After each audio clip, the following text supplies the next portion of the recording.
बंदरों को तो यहाँ के राक्षस ऐसे मसल देंगे, तुम मर जाओगे। तब हनुमान जी बोले, माँ मैं आपके लिए छोटा बन गया तो मैं बड़ा बन जाऊं क्या, आपकी आज्ञा हो तो। हाँ बेटा जरा एक बार दिखाओ। तो भयं पर्वताकार शरीरा, हनुमान जी इतने बड़े बन गए, सीता मैया ऐसे देख रही हैं। तो हनुमान जी क्या बन गए, छोटे, और क्या बन गए, बड़े। हाँ या ना। जरा सोचिए कि जब हनुमान जी भगवान के भक्त होकर, जब भगवान का भक्त छोटा और बड़ा हो सकता है, तो भगवान अपने भक्त के लिए छोटे या बड़े अवतार नहीं ले सकते। वामन भगवान का छोटा सा अवतार है, छोटे से बन के आ गए, और नरसिंह भगवान बड़े हैं। को बड़ छोट कहे तपराध हुई। छोटा बड़ा मतलब ये नहीं कि कौन छोटा कौन बड़ा, आकार की बात कर रहा हूं। तो भगवान जब चाहें छोटा आकार रख लें, जब चाहें। अच्छा एक बात बताओ, पानी साकार है कि निराकार? पानी पानी पानी जिसका कोई आकार ना हो उसे निराकार कहते हैं, जिसका कोई आकार हो उसे साकार कहते हैं। सगुण और निर्गुण, साकार और, बताओ ईश्वर का रूप रंग पानी आकार में है कि निराकार है? पानी निराकार, पानी का कोई आकार नहीं होता। पर वही पानी जब फ्रिज में रखा जाए तो पानी क्या बन जाता है, बर्फ। और जब बर्फ बनता है तो बर्फ का एक आकार होता है। पानी का आकार नहीं था पर बर्फ का आकार है। तो पानी, जब पानी होता है तो निराकार होता है, और वही पानी बर्फ बन जाता है। तो पानी निराकार था पर बर्फ बन गया तो साकार हो गया। उसी तरह भगवान निराकार होते हैं, पर जब भक्तों के प्रेम की फ्रिज में प्रवेश करते हैं तो प्रेम की फ्रिज के कारण वही निराकार परमात्मा भक्तों की रक्षा के लिए साकार बन करके, कभी राम बनकर, कभी कृष्ण बनकर, कभी नरसिंह बनकर के प्रकट होते हैं। तो वह ईश्वर निराकार भी हैं। और इसलिए आप ये कहें कि हम निराकार को जानते हैं, नहीं, वो निराकार, निराकार है कण कण में। निराकार ईश्वर सब जगह है, तो ईश्वर का एक रूप कण कण में व्यापक है, लेकिन उसका एक रूप ये है, राम और कृष्ण और नरसिंह और वामन। हाँ या ना। राम कौन है, साकार की निराकार? कृष्ण कौन है, नरसिंह कौन है, वामन कौन है? उस निराकार को साकार बनना पड़ा।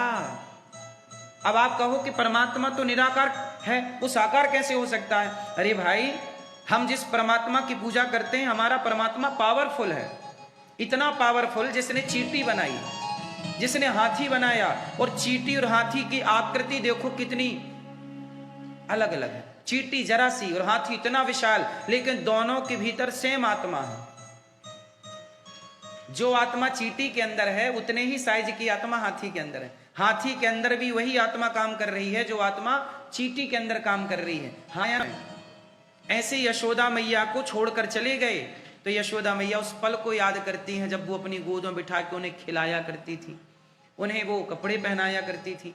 उस क्षण को याद कर करके मैया रोती हैं। गोपियां उस पल को याद करती हैं जब वो टुकुर टुकुर देखा करती थी और कन्हैया माखन चुराते थे। उस क्षण को याद करती हैं जब भगवान ने एक उंगली से पूरे गिरिराज जी को उठाया। चले गए तो क्या हुआ?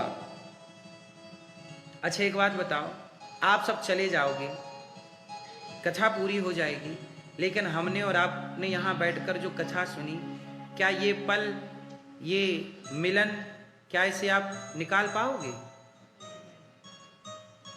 समय तो जाएगा, एक दिन आप भी अपने घर पहुंच जाओगे, हम भी चले जाएंगे कथा सुना के, लेकिन हमारे और आपके बीच में जो हम बैठकर कथा सुनते हैं, ये पल आप याद कर सकते हैं?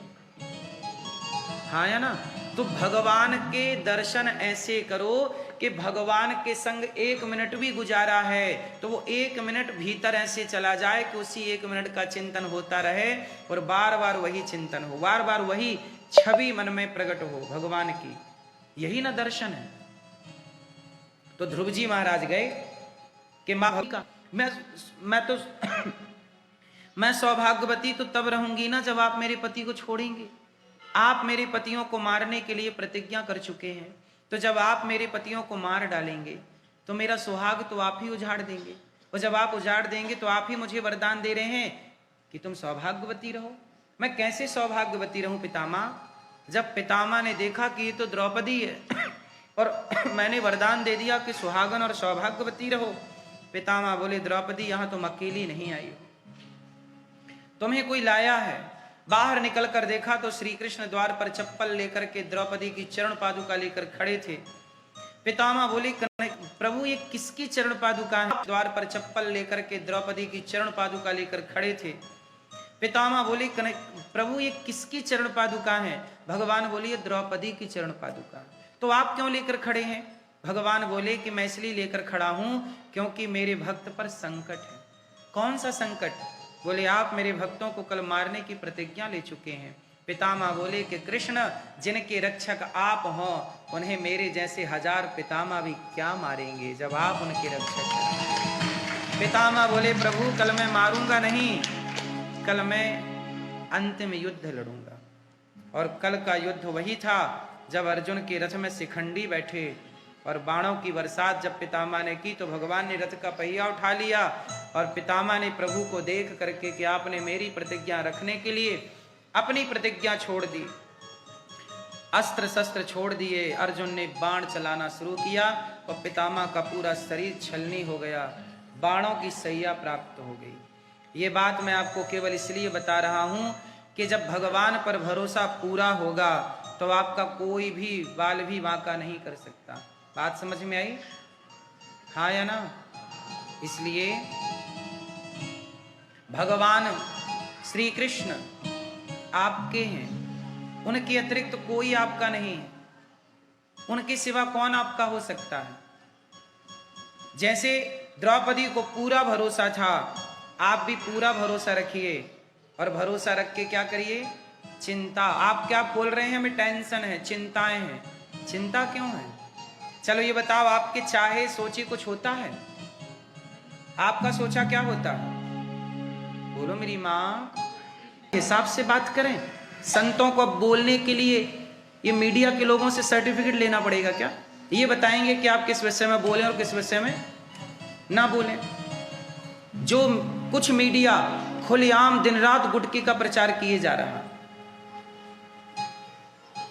विरोध जहां करना चाहिए, जिनका करना चाहिए, गलत चीज का विरोध कोई नहीं करता। अनिरुद्धाचार्य को फांसी दे दो, ठीक है भैया, हमें तो ना जीने से मतलब है ना मरने से मतलब है, हम तो मर भी जाएंगे, लेकिन विचार करो कि हम मर जाएंगे तो फिर आपके धर्म की सनातन की बात करने वाले को एक को फांसी दोगे, कल दूसरी आवाज उठेगी उसको फांसी दोगे। ऐसे में क्या होगा कि धर्म की बात, सत्य बोलने वाली आवाजें खत्म हो जाएंगी और झूठ का बोलबाला हो जाएगा, झूठ चारों तरफ फैल जाएगा।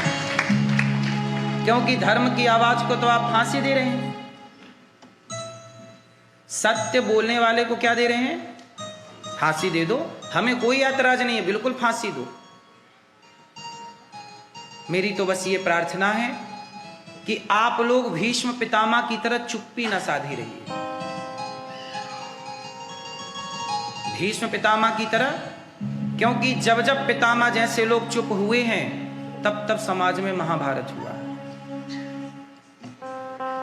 हाँ या ना? भीष्म पितामह को बोलना था, नहीं बोले। जरूरत से जितनी जरूरत है उतना बोलना चाहिए।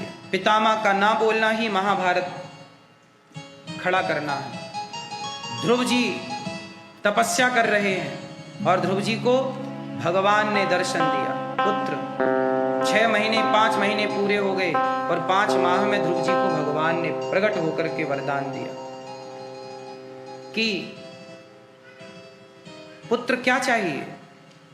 ध्रुव जी ने कहा कि प्रभु मुझे तो बस आपका दर्शन चाहिए, और क्या चाहिए? ठीक है, तुमको राज्य की कामना थी ना, मैं तुम्हें राज्य दूंगा। भक्त के अंदर कोई भाव हो तो भगवान उसे जरूर पूरा करते हैं। उसकी बहू के पास गए, सास मरी पड़ी है, बहन थोड़ा चाय पी लो। यहाँ होता है कि नहीं अमेरिका में? जैसे कोई मर जाए तो फिर उसको चाय वाय लेके जाते हैं, पड़ोसी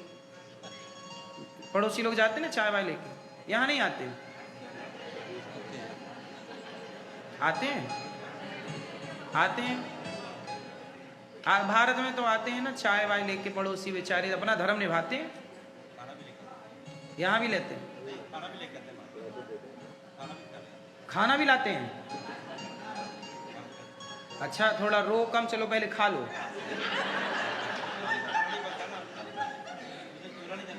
हाँ सही कह रहे हैं, उस दिन चूल्हा भी नहीं जलता जब कोई मर जाता है तो पड़ोसी बेचारे चाय लाते हैं, रोने वाले भी थोड़ा आंसू आंसू पहुंच को किनारे जाके खा पी के फिर रोने लगते हैं।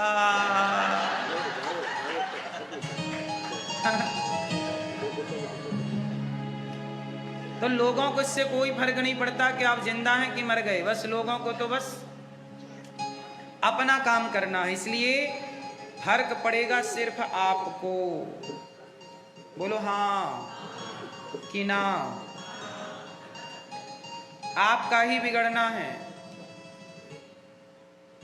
किसका बिगड़ना है? आपका। इसलिए कहता हूं मरते समय चित्त को भगवान में लगाइए, श्री कृष्ण। अच्छा, मरना कैसे चाहिए? कैसे मरना चाहिए? आप लोगों को मरना आता है कि नहीं?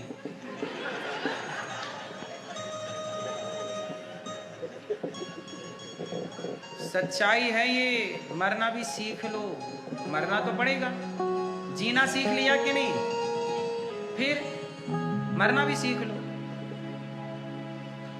मरने से सब जग डरा, मेरे मन आनंद, कब मरी हूं कब भेंटी हूं पूर्ण परमानंद। सारे लोग मरने से डरते हैं, पर मेरे मन तो आनंद है। मरने के पहले क्या करना चाहिए? अनशन करना चाहिए। ये अनशन क्या होता है? अपने को एक कमरे में अलग रख लो, कोई तीर्थ हो, कोई मंदिर हो, कोई आसपास अच्छी जगह हो, कोई बात नहीं तो घर पे ही रख लो। एक कमरे में अपने को अलग रखो, सामने भगवान का चित्र रखो, तुलसी की माला ले लो और रोज जाप करो, श्री कृष्ण श्री कृष्ण। अब धीरे धीरे आप लोग अपना खाना पीना बंद कर दो। जब मरने के टाइम आए आखिरी, क्योंकि मरते टाइम भोजन पानी यूं ही छूट जाता है, तो आप पहले भोजन छोड़ो, फिर पानी छोड़ो और केवल नाम जप श्रीमन नारायण। और थोड़ा लगे तो पानी पी सकते हैं, और बस पीना भी गंगा जल। श्रीमन नारायण श्रीमन नारायण श्रीमन। भगवान का चिंतन करते करते बगल में लोगों को बिठाओ, तुम कीर्तन करो, सारे लोग कीर्तन करें। अब आप लोग क्या करते हैं, पता चल जाए आपको कि ये मरने वाला, आप लोग रोने लग जाते हैं। रोने से क्या होगा बताओ?